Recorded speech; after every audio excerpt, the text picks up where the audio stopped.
आगामी कार्यक्रम प्रायोजित किया है जॉयस मायर मिनिस्ट्रीज के मित्रों और सहयोगियों ने। पर मैं आगे जाती रही। डरो मत का मतलब ये नहीं है कि कभी डरो मत, इसका मतलब है आगे बढ़ते जाओ जबकि डर महसूस कर रहे हो। यही साहस होता है। साहस डर के एहसास से आजाद होना नहीं है, यह है डर का सामना करना और आगे बढ़ते जाना, क्योंकि परमेश्वर आपके साथ हमेशा हैं।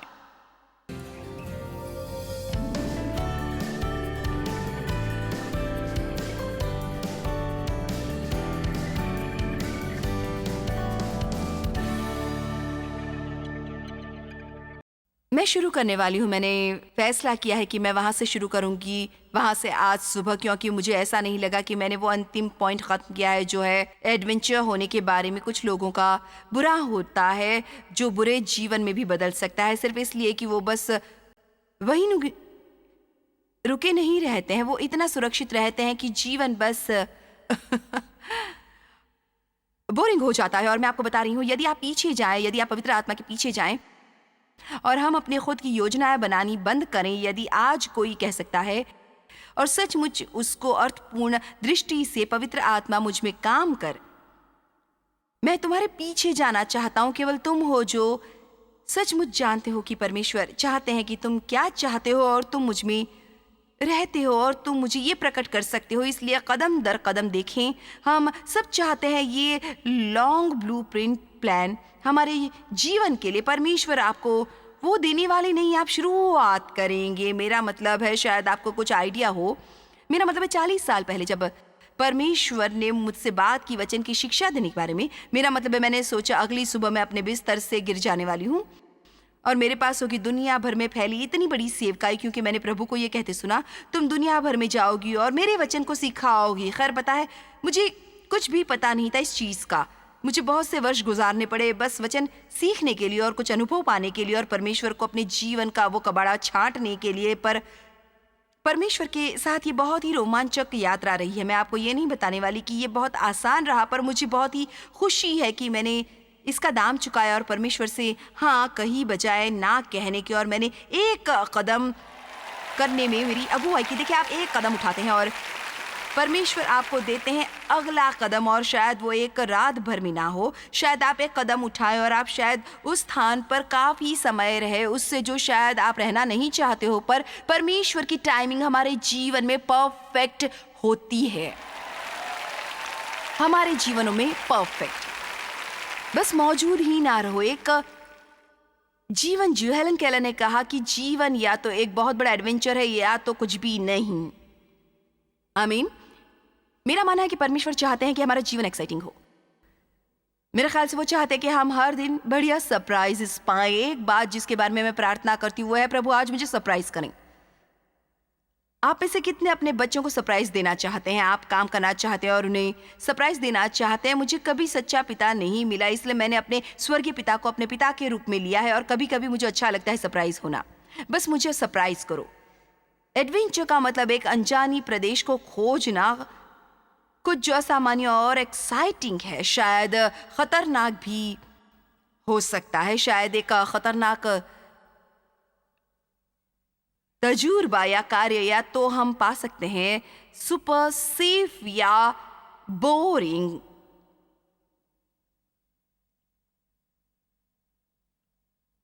बहुत ज्यादा बोरिंग। आप कहेंगे मैं बस एक एडवेंचरस व्यक्ति नहीं हूं। पता है, यदि आप अपने उन दोस्तों के बारे में शिकायत ना करें जिनका जीवन बहुत एक्साइटिंग है, शुरू करें अपने खुद के जीवन को एक्साइटिंग बनाना। मैं बस एक तरह से देख सकती हूँ आप में से कुछ को देखते हुए। आप कह रहे हैं एक्साइटिंग? पता है, मैं उठती हूँ, मैं बस काम पर जाती हूँ, मैं घर जाती हूँ, सो जाती हूँ, मैं घर को साफ करती हूँ, मैं उठती हूँ, काम पर जाती हूँ, ट्रैफिक में फंसती हूँ, घर जाती हूँ, सो जाती हूँ, बिल्स अदा करती हूँ।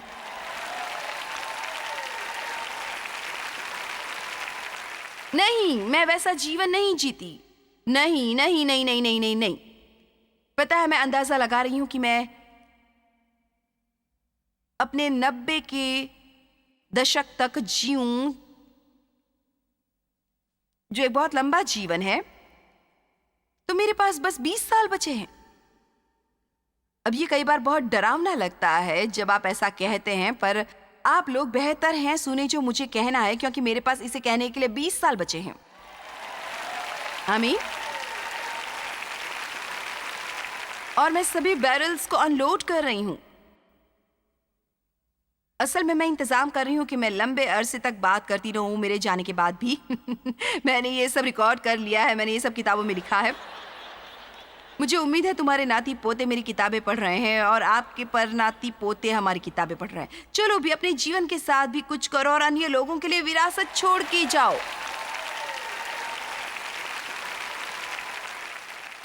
आप में से कुछ लोग क्या एलिवेशन वर्शिप होप से नहीं है कि आज से 75 साल बाद कोई आपके संगीत को सुन रहा होगा और चंगाई पाएगा? आमीन।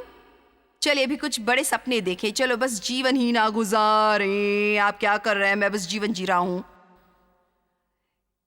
इतने नीडर बनिए कि आप एडवेंचरस हो सके। जानते हैं एकमात्र पतरस ही था जो नाव से बाहर आया और केवल वही एकमात्र था जो पानी पर चला। और पतरस की बहुत सी समस्याएं थी।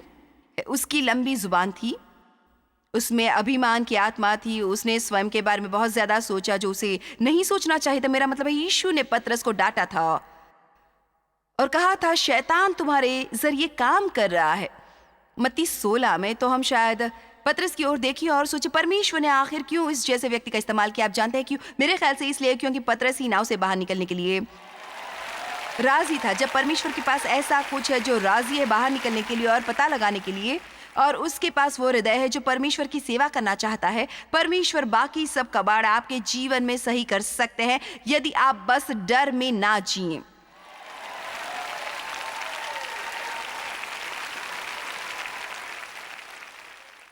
आप किसी भी दिन को बेहतर बना सकते हैं। आप निश्चय अपना जीवन बेहतर बना सकते हैं। आज एक ताज़ा वचनबद्धता देकर कि आप शुरू करेंगे पवित्र आत्मा के निर्देशों द्वारा चलना। और आप जानते हैं कि आपको हमेशा सारा समय ये 100% सही नहीं मिलेगा। मेरा मतलब है मैंने बहुत सी गलतियां की हैं, पर एक व्यक्ति से पूछा गया था, परमेश्वर के एक महान व्यक्ति से पूछा गया था, तुमने कैसे सीखा परमेश्वर से सुनना इतना सही? उसने कहा बहुत ही गलतियां करके। हम सचमुच कुछ भी सीख नहीं सकते। हम सचमुच कभी वो नहीं बन सकते जो परमेश्वर चाहते हैं कि हम बने, यदि हम सारा समय सुरक्षित रहना चाहें और हर कोई हमारे बारे में बस अच्छा ही सोचता रहे। किसे परवाह है कि लोग क्या सोचते हैं? यदि आप वो बने जो परमेश्वर चाहते हैं कि आप बने। अब्राहम ने वो सब छोड़ दिया जो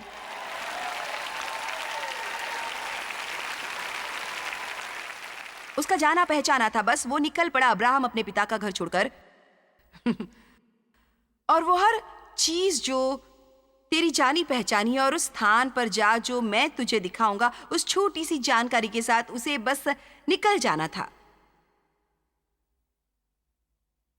परमेश्वर को उन लोगों से दूर क्यों ले जाना पड़ा जिनके साथ वो था? क्योंकि वो मूर्ति पूजक थे। और शायद आपको महसूस हो रहा हो कि परमेश्वर आपको किसी चीज से दूर होने का बुलावा दे रहे हैं और आप जाना नहीं चाहते। शायद आपको महसूस होता हो, खैर एक तरह से उससे तो मेरे पास कुछ भी नहीं रह जाएगा और मुझे सचमुच पता नहीं कि उसके बाद मैं क्या करूंगा। खैर पहला कदम उठाएं और फिर परमेश्वर आपको देंगे दूसरा कदम। चलो भी मैं किसी से बात करने की कोशिश कर रही हूं। भाई मैं आपको बता दूं, जब परमेश्वर मुझे बुला रहे थे बाहर निकलने के लिए, उन्होंने कहा अपनी सेवकाई ले और जा उत्तर दक्षिण पूरब पश्चिम। और ये 10 साल बाद था। मैंने 5 साल तक बाइबल स्टडी में सिखाया, एक चर्च में 5 साल तक काम किया और अपनी सेवकाई ली और जा उत्तर दक्षिण पूरब पश्चिम। खैर कोई मुझे नहीं जानता था। मैं जिस तरह शहर में रहती उसमें एक रेडियो स्टेशन था। पहला कॉल मैंने कभी भी अपने शहर से बाहर प्रचार का इंतजाम नहीं किया था। मेरे चर्च में मेरे पास अच्छी नौकरी थी और परमेश्वर मुझसे कह रहे थे कि मैं अपनी अच्छी नौकरी छोड़ दूं जहां मुझे अपने पे चेक के लिए परमेश्वर पर विश्वास नहीं करना पड़ता था और कोई और कहता, और जाना उत्तर दक्षिण पूरब और पश्चिम में। खैर मैंने बहुत लंबे अरसे तक उनकी आज्ञा नहीं मानी और मैं आपको बता दूं शायद इससे बेहतर होता कि मैं योना के साथ मछली के पेट में होती, क्योंकि मैं उतनी ही दुखी थी। आमीन। तो अंत में मैं गई और मैंने अपनी नौकरी छोड़ी एक कैलकुलेटर और टूटे डेस्क के साथ और कोई पे चेक नहीं। और मैंने मासिक बाइबल स्टडी शुरू की। उत्तर सेंट लुइस, पूर्व सेंट लुइस, दक्षिण सेंट लुइस और पश्चिमी सेंट लुइस में मैं गए उत्तर, दक्षिण, पूरब, पश्चिम में।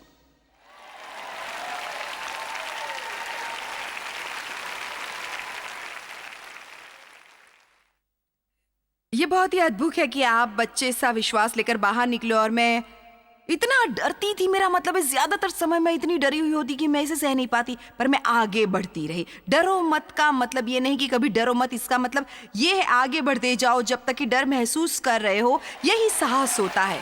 साहस डर के एहसास से आजाद होना नहीं है, यह है डर का सामना करना और आगे बढ़ते जाना, क्योंकि परमेश्वर आपके साथ हैं। परमेश्वर आपके साथ हैं। मैं कल्पना भी नहीं कर सकती जो अब्राहम ने किया, और फिर भी वो विश्वास का पिता बना। वो बना जिसके साथ परमेश्वर ने वाचा बांधी। वाओ वाओ, देखिए परमेश्वर ने कैसे उसके जरिए काम किया, और हम अभी भी जी रहे हैं अब्राहम के आशीषों तले मसीह में अपने विश्वास के कारण। मैं आपको बताऊंगी, आपको कोई आइडिया नहीं, इस कमरे में आप में से कोई ऐसा नहीं जो ये जानता हो कि परमेश्वर आपके जरिए क्या काम कर रहे हैं, यदि आप पूरी तरह स्वयं को उनको समर्पित कर दें और बंद कर दें। इतना सुरक्षित रहना। अब मैं आपसे कुछ पागलपन करने को नहीं कह रही, मैं आपको बुद्धिहीन बातें करने को नहीं कह रही, पर मैं आपसे मांग रही हूं कि आप पवित्र आत्मा की अगुवाई पर चलना शुरू करें। मुझे हमेशा उसमें बहुत दिलचस्पी रहती है जब यीशु ने शिष्यों को बुलाया। यहां लिखा है, और यीशु ने कहा मेरे पीछे हो लो, और तुरंत ही उन्होंने सब कुछ छोड़ दिया और उनके पीछे हो लिए, बजाय इसके कि कैसे चलेगा। उन्होंने ऐसा नहीं किया। उन्होंने इस काम के लाभों के बारे में नहीं पूछा, क्या मुझे रिटायरमेंट लेनी होगी, मेरे काम करने के घंटे क्या होंगे, किस तरह के होटलों में हम होंगे, किस तरह का खाना मुझे मिलेगा। यीशु, हम इस बात को सुनिश्चित करना चाहते हैं कि हम कंफर्टेबल रहें। हम इस बात को सुनिश्चित कर लेना चाहते हैं कि हर बात संभाल ली जाएगी। और यीशु कह रहे हैं मेरे पीछे हो लो, मेरे पीछे हो लो, और वो आपके बेनिफिट पैकेज की देखभाल कर लेंगे। क्या आपने मुझे सुना? यीशु ने पीछे हो लो और वो आपके बेनिफिट पैकेज की देखभाल कर लेंगे। मैं ये नहीं कहूंगी कि यहां कोई कुर्बानी नहीं देनी होगी, मैं आपको बता दूं कि वहां परीक्षा होगी, और परमेश्वर इस बात को सुनिश्चित करेंगे कि आप उनके पीछे केवल बेनिफिट के लिए नहीं हो, बल्कि आप उनके पीछे आ रहे हैं क्योंकि आप उनसे प्रेम करते हैं। ये वजह होनी चाहिए, और वहां सही समय पर बेनिफिट भी होंगे। परमेश्वर ने बुलाया, और मैं उस जीवन से जिससे मैं परिचित थी दूर चली गई। हर बात जो परमेश्वर हमसे करने को कहते हैं वो इतनी उग्र नहीं होती जो हम कुछ को करने को कहते हैं। पर मैं जब पीछे का सोचती हूँ, और मैंने इतने सबक सीखे हैं पिछले 40 साल से, पर माय गॉश, क्या मेरा जीवन एक्साइटिंग रहा। ओ माय गॉश, क्या ये कठिन रहा। भाई पर मैं एक्साइटिंग रहा, भाई पर ये भयानक भी रहा। ओ मैं कभी बोर नहीं हुई। क्या कोई आज मुझे सुन रहा है?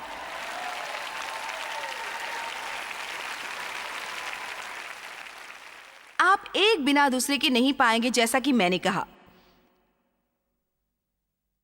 मैं आपसे मूर्खता की बातें करने को नहीं कह रही, पर आप जानते हैं मुझे अपने दोस्तों को पीछे छोड़ना पड़ा, क्योंकि जब मैंने ये करना शुरू किया, औरतें ऐसा नहीं करती।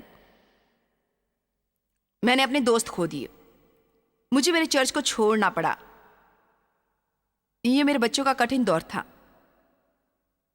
पर मुझे ऐसे महसूस हुआ कि परमेश्वर ने मेरे हृदय में डाला है कि मैं एक बाइबल स्टडी शुरू करूं, और मुझे बाइबल सिखाने के बारे में कुछ भी पता नहीं था। और जब मैं पीछे मुड़कर देखती हूँ, मैं सोचती हूँ कि मैं क्या मूर्ख थी, मैंने अपने दिमाग से ये क्या किया।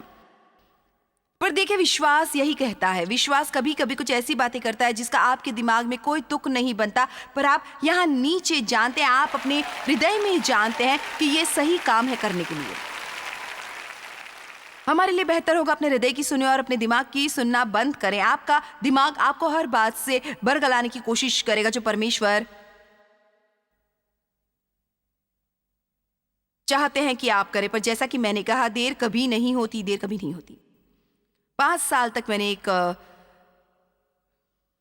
बाइबल स्टडी में सिखाया जिसमें 25 लोग आते थे 5 साल तक। अंत में मैंने एक चर्च में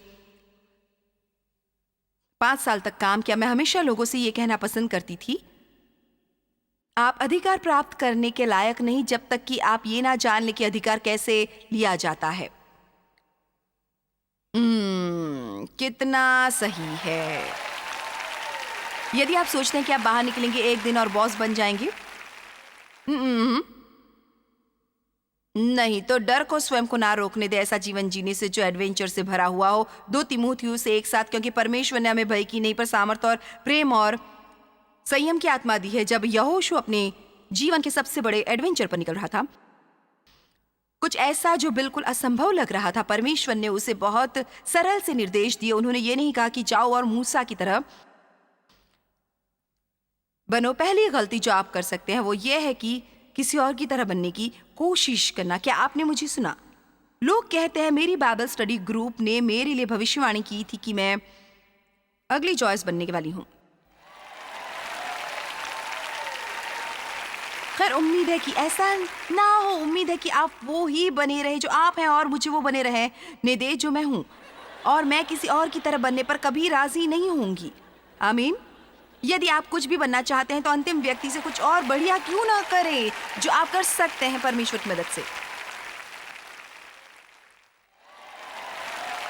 आमीन। मेरा मानना है कि परमेश्वर प्रगति पसंद करते हैं, पर जो उन्होंने कहा था वो ये था, जैसे मैं मूसा के साथ वैसे ही मैं तेरे संग रहूंगा, तो मैं तेरे संग रहूंगा। देखिए, मुझे ये पसंद है। उन्होंने ये नहीं कहा कि जाओ और मूसा की तरह बनो। उन्होंने कहा किसी भी बात की चिंता मत करो, क्योंकि मैं मूसा के साथ था और तेरे साथ भी रहूंगा। एक और दूसरी बात जो उन्होंने कही कि डर मत, हियाव बांध, विश्वास रख। क्यों? क्योंकि मैं तेरे संग हूं। तो ये पहली बात जो मैं आपसे कहना चाहती हूँ कि हर दिन को बेहतर बनाने के बारे में बैठे रहकर बोर मत होइए और दुखी मत होइए, क्योंकि आपने वो नहीं पुरानी बात की है सालों सालों सालों तक। बैठे बैठे रहकर भय के कारण परमेश्वर की आज्ञा मत टालिए। सचमुच वो करने लगे जो आपका मानना है कि परमेश्वर चाहते हैं कि आप करें। आप में से कितने ये मुद्दा इस्तेमाल कर सकते हैं? हम अब कुछ ऐसे पैटर्न तोड़ने की बात करेंगे ताकि हम बेहतर दिन पा सकें। नंबर 1, चिंता को ना कहें, दुख को पीछे मुड़कर देखना है। चिंता आसपास देखती है, विश्वास ऊपर देखता है। फिर से कहो, चिंता को ना कहे, दुख को पीछे मुड़कर देखना है। चिंता आसपास देखती है, विश्वास ऊपर देखता है। क्या आप जानते हैं, चिंता पाप है, शिकायत करना पाप है। ये पाप है और हमें चिंता के लिए प्रायश्चित करने की जरूरत है। हमें शिकायत के लिए प्रायश्चित करने की जरूरत है। आप कहेंगे कि खैर चिंता पाप क्यों है? क्योंकि रोमियो 14:30 में लिखा है, जो कुछ विश्वास से नहीं वो पाप है। एक औरत 10 साल तक ठीक से नहीं सोई थी क्योंकि वो लगातार हर रात चिंता करती रहती कि कोई चोर उनके घर में सेंध लगा के आ जाएगा जब वो सो जाएगी। एक रात उसके पति ने नीचे कुछ शोर सुना और वो खामोशी से नीचे सीढ़ियां उतर गया ये देखने के लिए कि वो क्या था। उसने पाया कि एक व्यक्ति सेंध लगाकर अंदर आ गया था और जाहिर है वो उनके यहाँ चोरी करने की मंशा से आया था। उसने उस आदमी का स्वागत किया और कहा, मुझे इतनी खुशी है कि आखिर तुम आ गए, क्योंकि मेरी पत्नी 10 साल से तुम्हारा इंतजार करती रही है।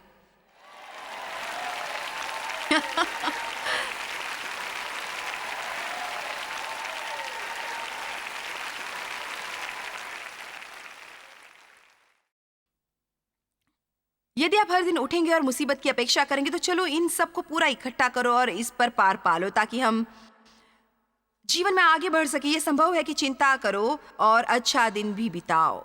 नहीं, ऐसा नहीं हो सकता। ये ऐसा है, खैर तुम भी चिंता करोगी यदि तुम्हें मेरे जैसी समस्या होती। लोगों को चिंता ना करो, ये सिखाना बहुत ही कठिन है। और एक बाइबल टीचर के रूप में इसके बारे में परमेश्वर के साथ बहुत ही गंभीर चर्चाएं की है। मैंने कहा, प्रभु ये कैसे हो सकता है? मैं लोगों से क्या कहूं कि वे चिंता ना करें? और मैं आपसे ईमानदारी से कहूंगी, चिंता हमारा अपना प्रयास है अपनी देखभाल करने की कोशिश में। यही है वास्तव में। ये ऐसा है कि आप कहें मैं प्रार्थना करूंगा, पर यदि ऐसा हो कि परमेश्वर ना आए तो मैं एक बैकअप प्लान रखना चाहता हूं, या शायद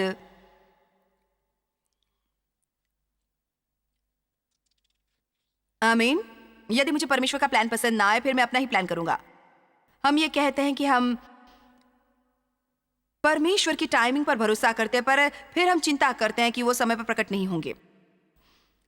और मैं सचमुच ये सोचती हूँ, और मुझे ये कहना नापसंद है, पर मैं सोचती हूँ कि मैं आपको प्रोत्साहित कर सकती हूँ कि चिंता मत करो, और मैं आपको ये बता सकती हूँ कि वो चिंता बेकार है, कि इससे कोई फायदा नहीं होगा, कि ये आपको बुरा महसूस कराती है, आपको उदास करती है, ये आपको बीमार करती है, जब तक कि आप उस पॉइंट तक चिंता ना करते जाएं जहां तक आप तंग आ जाते हैं चिंता करते करते। क्या आप बस और इसे करना नहीं चाहते? क्या कोई सुन रहा है? यदि आप सुन रहे हैं तो शायद मैं आपकी मदद कर सकूं। मैं आपको कुछ बताना चाहती हूँ। मैं इस समय एक किताब लिख रही हूँ परमेश्वर पर भरोसा करने के बारे में, जो अगले पतझड़ के समय तक बाहर आएगी मेरे ख्याल से। और मैं सचमुच बहुत एक्साइटेड हूँ इस किताब के बारे में, क्योंकि मेरे ख्याल से कोई भी ऐसी चीज़ है जो जीवन को बेहतर बनाती है, बजाय ये सीखने के कि परमेश्वर पर कैसे भरोसा करना है हर एक बात के लिए जो आपके मार्ग में आती है। मुझे कुछ दिन पहले किसी ने बताया, कोई जो बहुत लंबे अरसे से मिनिस्ट्री में रहा है, हम अलग अलग चीज़ों के बारे में बात कर रहे थे जिसके लिए हमें समय नहीं, ना ही ये सही होगा उसमें जाना। पर इस व्यक्ति ने कहा, पता है मुझे पता नहीं कि क्या कभी सचमुच मैंने मिनिस्ट्री में रहना एंजॉय किया। अब वो जो परमेश्वर के लिए कर रहे हैं उसे बहुत पसंद करते, पर उन्हें प्रक्रिया पसंद नहीं आती। बहुत से लोग हैं, यहाँ तक कि मिनिस्ट्री में भी लोग हैं जो सचमुच इसे एंजॉय नहीं करते, और पता है वो कोई नहीं एंजॉय करते क्योंकि वो इसका पूरा भार अपने ऊपर ले लेते हैं, इसे सफल बनाने की कोशिश में और इसे अच्छा बनाने की कोशिश में। और आप जानते हैं क्या, इसे समझने में मुझे कुछ समय लगा, पर ये परमेश्वर की डील है। उन्होंने ये मुझे करने को बुलाया है, मैंने खुद को नहीं बुलाया है, और जिसकी वो आज्ञा देते हैं उसका वे दाम भी चुकाएंगे। और कोई बात जो वो नहीं चाहते कि मैं करूं, आमीन, यदि वो उसका दाम नहीं चुकाते फिर मैं ये नहीं कर सकती। और मैं थोड़ा ज्यादा समय अपने पोते को खिलाने में बिताऊंगी, या ऐसा ही कुछ। मैं लड़ नहीं रही अपने पूरे दिन सफल होने की कोशिश में। मैं वो बनना चाहती हूँ जो परमेश्वर चाहते हैं कि मैं बनूं, और यदि मैं ये नहीं बन सकती और इसे शांति से करके इसका आनंद नहीं ले सकती, फिर मैं इसे करना नहीं चाहती, क्योंकि आप जानते क्या, परमेश्वर का राज्य सफलता नहीं है। परमेश्वर का राज्य है धार्मिकता, शांति और पवित्र आत्मा में आनंद। यही है, ये तो सफलता एक परमेश्वर के राज्य का बेनिफिट है। पर बहुत से लोग परमेश्वर के राज्य के बेनिफिट लेना चाहते हैं, परमेश्वर का राज्य पाए बिना। परमेश्वर का राज्य यह है कि आप जाने कि मसीह में आप क्या हैं, उनके साथ एक अच्छा रिश्ता रखना, ताकि आप सारा समय बुरा महसूस करते हुए और दोषी महसूस करते हुए ना घूमे। धार्मिकता, शांति जो सब समझ से परे हैं, और आनंद जिसका आपके लिए कोई तुक नहीं बनता, वो है परमेश्वर का राज्य। यही देने के लिए यीशु मरे। और मैं ऐसा कुछ भी नहीं करना चाहती जिसके बारे में मुझे सारा समय चिंता करनी पड़े, और हर समय इसी की परवाह करते रहना कि लोग मेरे बारे में क्या सोचते हैं। मैं खुद को मानना नहीं चाहती किसी चीज को जारी रखने की कोशिश में और उसे चलाने में जिसको परमेश्वर ने खत्म कर दिया है।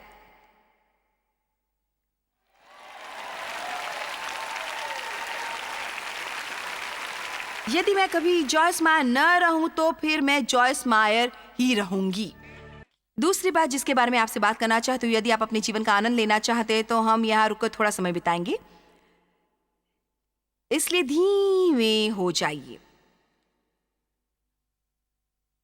आज मुझे ये विचार आया था, हम बात करते हैं परमेश्वर के साथ चलने की। हाँ, मैं परमेश्वर के साथ चल रही हूँ, मैं परमेश्वर के साथ चल रही हूँ। बाइबल में लिखा है हनोक परमेश्वर के साथ साथ चलता था, फिर वो लोप हो गया क्योंकि परमेश्वर ने उसे उठा लिया। पर मैं आपको बता सकती हूँ, यदि हम परमेश्वर के साथ चलने वाले हैं, फिर हमको ये सीखना होगा कि परमेश्वर की लय में कैसे जीना है। और वो मल्टीटास्किंग नहीं कर रहे हैं और वो जल्दी में नहीं है, जैसे हम आपको बता सकते हैं। आप में से कितनों ने ये पता लगाया है कि परमेश्वर जल्दी में नहीं है? आमीन। अब हम एक ऐसी पहेली लेंगे ये देखने के लिए कि शायद आप बातें कुछ जरा तेजी से कर रहे हैं। क्या आप सबसे पहले सुबह अपने फोन को चेक करते हैं? टेक्स्ट मैसेज, टेक्स्ट ईमेल या दूसरे सोशल मीडिया संदेश? क्या आप आधी रात को बाथरूम जाते हैं और अपने फोन को चेक करते हैं?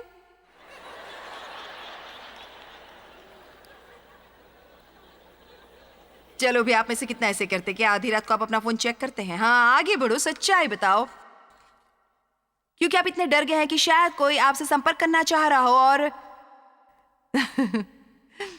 मेरे खुदाया, क्या हम इतने महत्वपूर्ण हैं कि हमें उपलब्ध होना पड़ेगा? इस धरती के हर एक इंसान के लिए हर दिन 24 घंटे, मेरा मतलब है हम फैंट्रिक हो जाते हैं यदि हम घर से निकल जाएं और अपना फोन भूल जाएं। ये जैसे एक मुख्य आपदा हो, ये एक अच्छा वाला है।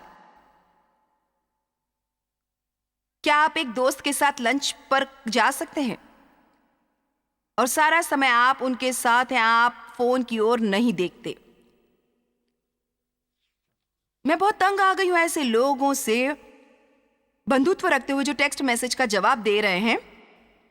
जब मैं उनसे बात कर रही हूं, मेरे ख्याल से ये रूड है, कैपिटल आर से। अब अगर कुछ महत्वपूर्ण होता तो आप कहते आमीन, आई एम सॉरी। आप शायद ये भी कह सकते थे कि मैं एक मैसेज का इंतजार कर रही हूं जिसका जवाब मुझे देना होता, पर यदि ये अर्जेंट लिस्ट पर नहीं है तो चलो एक दूसरे का आदर करें, एक दूसरे पर पूरी तवज्जो दें। मुझे सच में बिल्कुल पसंद नहीं आता उन लोगों से बात करने में जबकि वो फोन पर लगे रहते। पता है, मुझे बहुत मजा आता है जब आप मेरी पोजीशन पर हो। आप बस यहाँ ऊपर आ सकते हैं और आप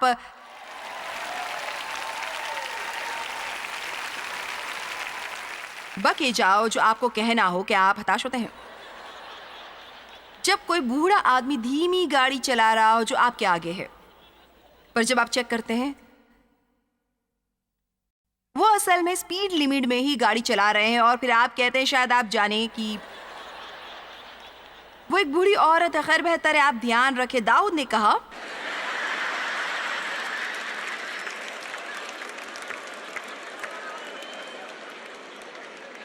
कभी मैं नौजवान था और अभी मैं बूढ़ा हूं। यह हर एक के साथ होता है। आप कहीं भी हो, आप इसकी ओर बढ़ रहे हैं। क्या आप स्वयं को बिस्तर में पड़ा पाते हैं और उस दिन जो भी सब बातें आपको करनी है उसके बारे में सोचते हो, और आप असल में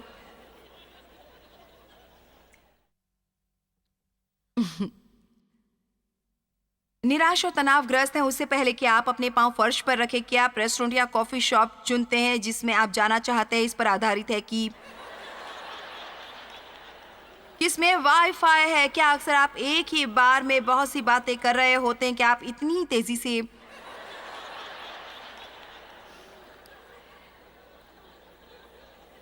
घूमते फिरते रहे हैं कि आपको तेज रफ्तार की आदत पड़ गई है? क्या आप हमेशा अपने को जल्दबाजी में पाते हैं जबकि आपको जल्दी मचाने की जरूरत नहीं है? मैं खुद को अपने दांत ब्रश करते हुए जल्दी में पाती हूँ। ईमानदारी से कहूं कि आप हमेशा ऐसे ही, और मैं आपको बताऊंगी, और मैं ईमानदारी से सच बताऊंगी, मेरा मतलब है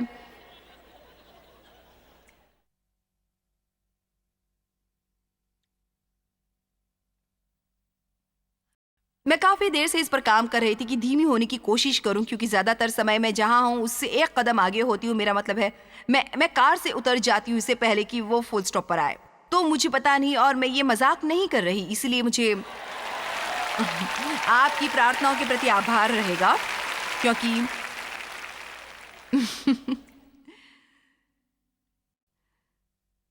क्योंकि मैंने जल्दी में सचमुच कुछ बहुत ही बेवकूफ़ी की बातें की हैं।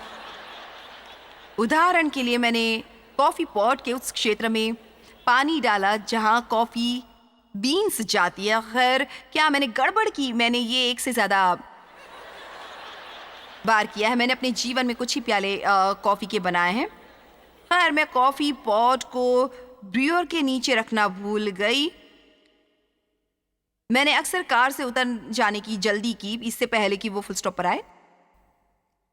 1 एक बार इस साल जब हम बाहर सड़क पर थे, पता है जब आप यात्रा कर रहे होते, जैसे मैं यात्राएं करती हूँ, कई बार आप आधी रात को उठते हैं, आप भूल जाते हैं कि आप कहाँ हैं इस समय। और मैं बाथरूम गई, थोड़ा उलझ गई, मैंने सोचा मैं टॉयलेट पर बैठी हुई और असल में वो बाथटब था। अब रुको एक मिनट, मैं बाथटब में नहीं गई, पर मैं पीछे की ओर गिरी और मेरा सिर बाथटब से टकराया और उसे चोट लगी। और एक रात मैं होटल में जा रही थी और मैं दीवार में घुस गई और ये शीशा लगी दीवार थी और मैं बिल्कुल डर गई, ऐसे जैसे कि मैंने सोचा कि कमरे में कोई और है।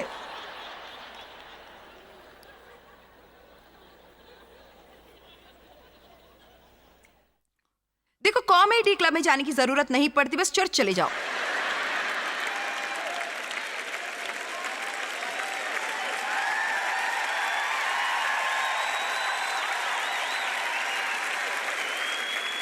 और फिर बस 3 बातें। आप में बहुतों ने शायद ऐसा किया हो, घर पर घूमते रहना अपने सेलफोन को घूरते हुए,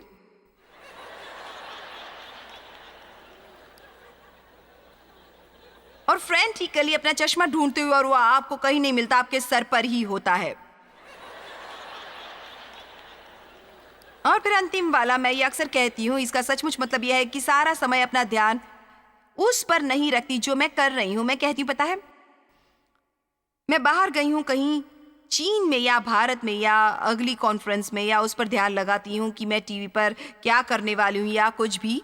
औरतें कई बार अपना पर्स बदलना चाहती है तो आप वो पर्स निकालते हैं जिसमें आप अपना सामान डालने वाले हैं, आप उस पर्स से सब कुछ निकालते हैं जिसको आप खाली करना चाहते हैं। और मैं वहाँ खड़ी रही हूँ और फिर सब कुछ उसी पर्स में डाल दिया। और एक दिन मैंने ये सब 2 बार किया।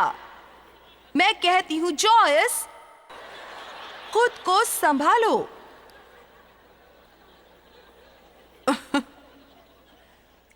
और ये बस उन कहानियों की शुरुआत है जो मैं आपको बताना चाहती हूँ, पर मेरा पॉइंट ये है कि हमें प्रार्थनाओं की जरूरत है।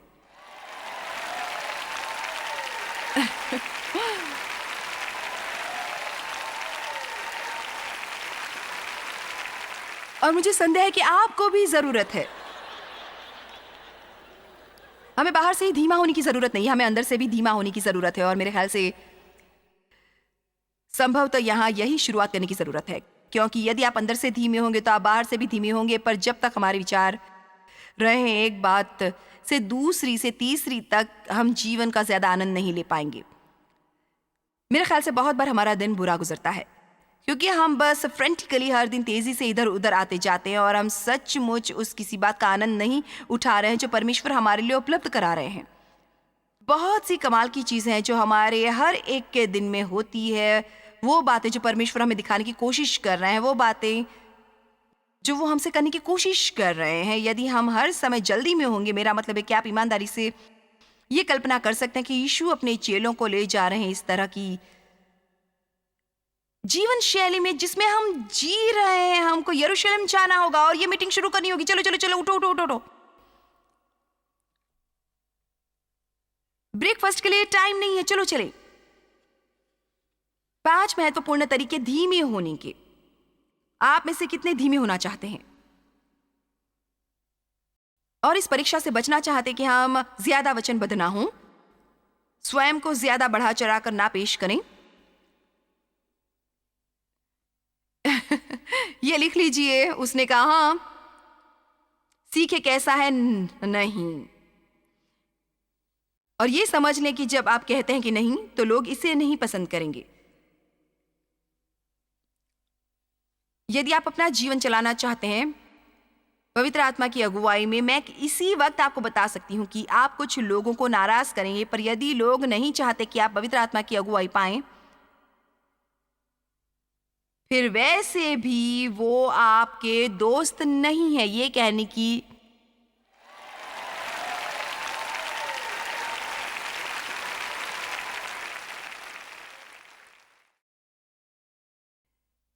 कि आप ये चीजें करने से बचेंगे जो आप अपने दिल में जानते हैं कि आपको वो नहीं करनी चाहिए, सिर्फ इसलिए कि आप एक दोस्त को परेशान नहीं करना चाहते।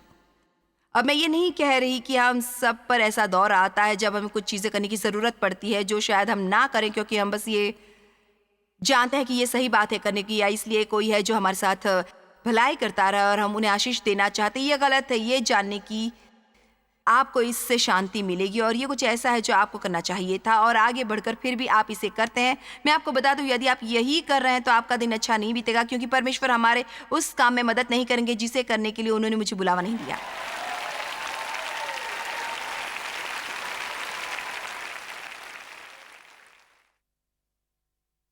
गंभीरता से सोचें इससे पहले कि आप किसी बात की वचनबद्धता दें।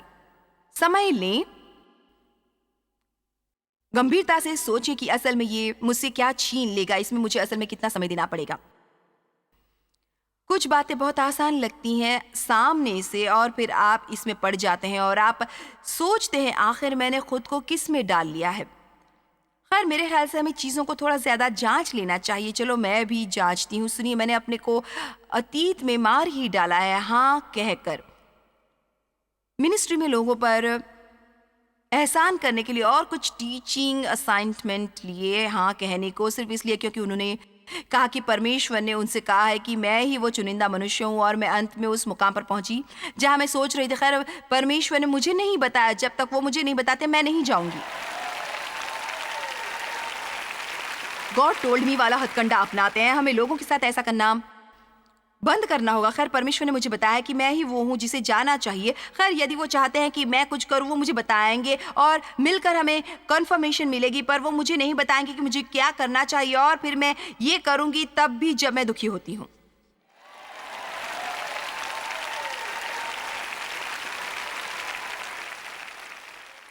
अपने जीवन की रफ्तार पर ध्यान दें। मैं जल्दी जल्दी खाती हूँ। बेशक मैं हर बात कुछ ज्यादा ही तेजी से करती हूँ, पर मैं सीख रही हूँ।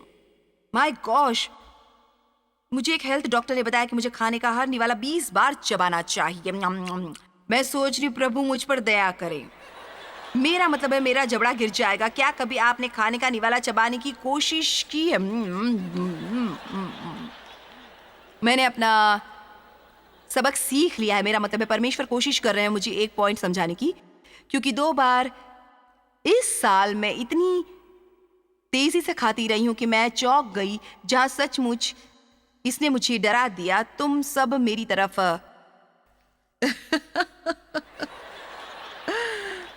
ऐसे देख रहे हो जैसे ओह, क्या तुम्हें यकीन है कि तुम हमें सिखाने के लिए हो? सबसे बढ़िया तरीका मैं सोचती हूँ सिखाने का ये कि ईमानदारी बरतूं। आमीन।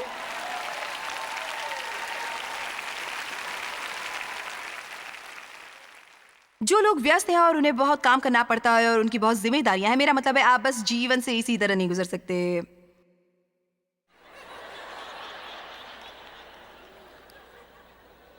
पर आपको एक स्वस्थ संतुलन ढूंढने की जरूरत होती है। मेरे ख्याल से यही गाइडलाइन है। परमेश्वर ने आपको जो भी करने को बुलाया उन्होंने इसके लिए आपको बनाया है।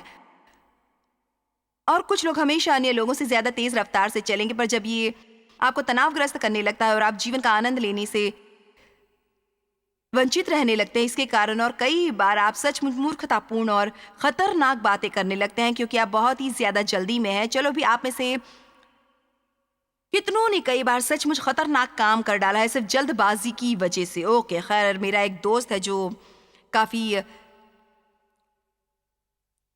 धीमी रफ्तार से चलता है और इससे कोई फायदा नहीं होता कि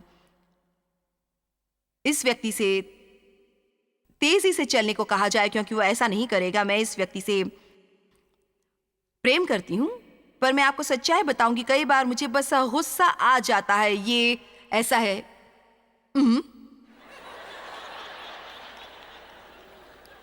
मैं सोचा करती थी कि परमेश्वर चाहते थे कि वो तेजी लाए। अब अंत में मैंने ये पता लगाया कि वो चाहता है कि मैं धीमी हो जाऊं। आपने कभी इस बात पर गौर किया है कि कई बार परमेश्वर आपको ऐसे लोगों के साथ डाल देते हैं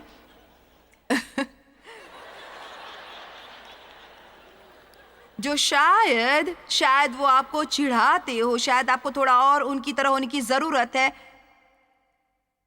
मुझे पता नहीं, पता है हमेशा मेरे जीवन में कुछ लोग आए जो बहुत सुपर स्वीट रहते हैं। मेरा मतलब है जैसे उनमें से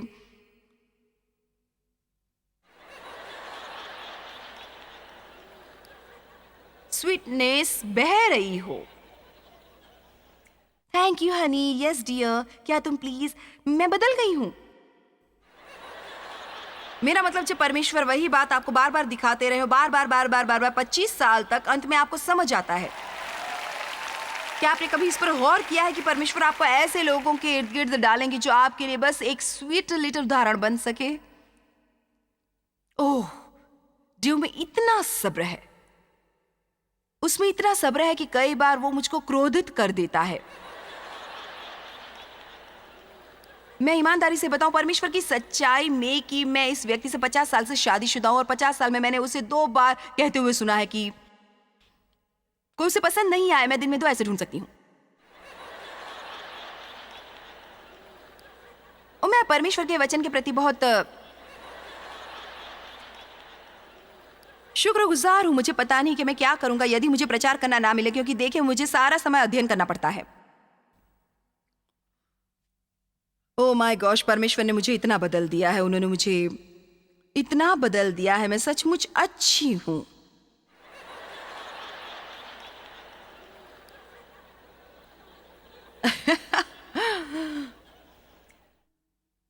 खैर, मुझे उम्मीद है यही बात आप में से कुछ के साथ हो।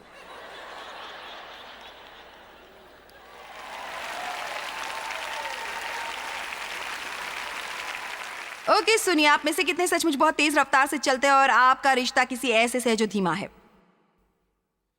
तुम यहाँ एक पॉइंट देने वाले हो। आप में से कितने थोड़े हैं, मेरा मतलब है ज्यादा बड़बोले और कठोर, और आप किसी ऐसे से शादीशुदा है जो खामोश है, बहुत स्वीट है। आप में कितने बेसब्र है और आपका रिश्ता किसी ऐसे से है जो सब्र वाला है? ओके, क्या हर कोई देख सकता है कि मैं क्या कह रही हूं? परमेश्वर चाहते हैं कि हम एक दूसरे से सीखें, इसीलिए वो हमें लोग नहीं देते। मेरा मतलब हम कैसे हर एक से प्रेम करना सीख सकते हैं। मैं आगे चलूंगी। अगर आप ये सोचते हैं कि मैं ये सब मनगढ़ंत कह रही हूं, बाइबल में शास्त्र वचन भरे पड़े हैं जल्दी ना मचाने के बारे में। नीति वचन 19:2, मनुष्य का ज्ञान रहित रहना अच्छा नहीं, और जो उतावली से दौड़ता है वो चूक जाता है। क्या हम सचमुच बड़ी गलती करते हैं जब हम जल्दी मचाते हैं? वाह। नीति वचन 14:29, जो विलंब से क्रोध करने वाला है वह बड़ा समझ वाला है, परंतु जो अधीर है वो मूढ़ता की बढ़ती करता है। नीति वचन 18:13, जो बिना बात सुने उत्तर देता है वो मूढ़ ठहरता है और उसका अनादर होता है, जिसका मतलब है बेवकूफी। 1 कुरिन्थियों 4:5, इसलिए जब तक प्रभु ना आए समय से पहले किसी बात का न्याय न करो। ये था कुरिन्थियों 1:4-5। चलो हम अपने वचनबद्धता को नया करें कि सचमुच हम पवित्र आत्मा से अगुवाई पाते रहें। ईमानदारी से यदि हम पवित्र आत्मा के नेतृत्व में चलेंगे, हम सचमुच कुछ समस्याओं से बचे रह सकते हैं। मुझे याद है बस एक उदाहरण जो हम आपसे साझा करेंगे, क्योंकि मुझे प्रैक्टिकल उदाहरण पसंद आते। एक बार मैं बाहर शॉपिंग कर रही थी और मैं सचमुच बहुत थक गई थी, पर मैंने वो सब काम नहीं किए थे जो मैं करना चाहती थी। मेरे दिल में ऐसा लग रहा था कि मुझे घर जाना चाहिए और ये काम किसी और दिन करना चाहिए, पर मैंने तय कर लिया था कि मैं ये करूंगी। तो मैंने पवित्र आत्मा के निर्देशों को नजरअंदाज किया। बस मैं शॉपिंग करती रही। अंत में मैंने इतनी थकान महसूस की कि मेरा दिमाग खराब हो गया, और फिर जब मैं घर पहुंची मैं लोगों से दूर व्यवहार करने लगी, क्योंकि मैं थकी हुई थी और मैं चिड़ी हुई थी। और फिर जब उन्होंने कहा तुम्हें क्या हुआ है, मैंने कहा खैर मैं बहुत थक गई हूँ। खैर ये किसकी गलती थी कि मैं थक गई हूँ? ये मेरी गलती थी कि मैं थक गई थी। चिड़चिड़ी और क्रोधित होने के बाद मुझे दोषी महसूस होने लगा, क्योंकि मैं चिड़चिड़ी और क्रोधित थी। चलो भी क्या हम वो गड्ढा देख सकते हैं जहां हम घिसट रहे हैं, जहां की पूरी चीज से बचा जा सकता है यदि मैंने बस उस पर चला होता जो पवित्र आत्मा मुझसे कह रहा था, और बस बुद्धिमत्ता इस्तेमाल की होती और कहा होता, तुम्हें पता है क्या, मैं सचमुच थक कर रही हूँ, मैं जानती हूँ मुझे घर जाने की जरूरत है। क्या आज इस बिल्डिंग में मेरा कोई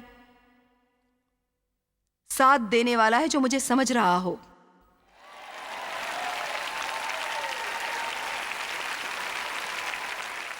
तो मेरी शाम बहुत खराब होगी जिसे मैं अवॉइड कर सकती थी। अपने समय पर नियंत्रण रखे रहो, वो करो जो शांति की तरफ जाए। यदि आप परमेश्वर के साथ चलना चाहते हो और ऐसा जीवन जीना चाहते हैं जो एडवेंचर से भरा हो, तो हमें सीखने की जरूरत है कि हम उन पर भरोसा करें और सचमुच धीमे हों और कोशिश करें परमेश्वर के ताल में जीने की। और ये तेज रफ्तार चीजें नहीं जिसमें संसार हमें धकेलने की कोशिश कर रहा है। हमेशा निवेश करें परमेश्वर के वचन में। बहुत सी चीजें हैं जिन पर आप अपना पैसा खर्च कर सकते हैं, पर इससे बेहतर अपना पैसा खर्च करने के लिए कुछ भी नहीं कि आप निवेश करें अपने घर में परमेश्वर का वचन रखने के लिए, अपनी कार में रखने के लिए, ताकि आप इसे सुन सके और किसी भी समय पढ़ सके कि आपको ऐसा करने के लिए अवसर मिले। परमेश्वर का वचन इतना सामर्थी और ये ना केवल हमारा जीवन बदल देता है, पर ये हमें सही दिशा में ले जाता है। और मेरा मानना है कि आप इन साधनों का आनंद लेंगे। परमेश्वर आपको आशीष दे। आपका दिन बढ़िया हो। प्रभु की स्तुति हो।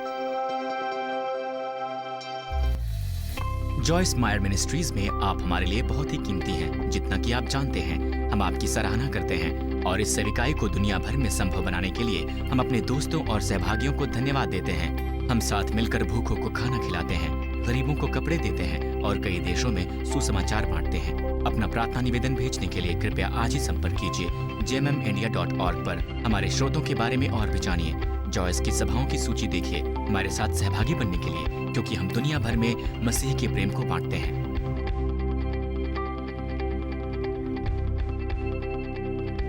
इसका खर्च उठाया है जॉयस मायर मिनिस्ट्रीज के मित्रों और सहयोगियों ने।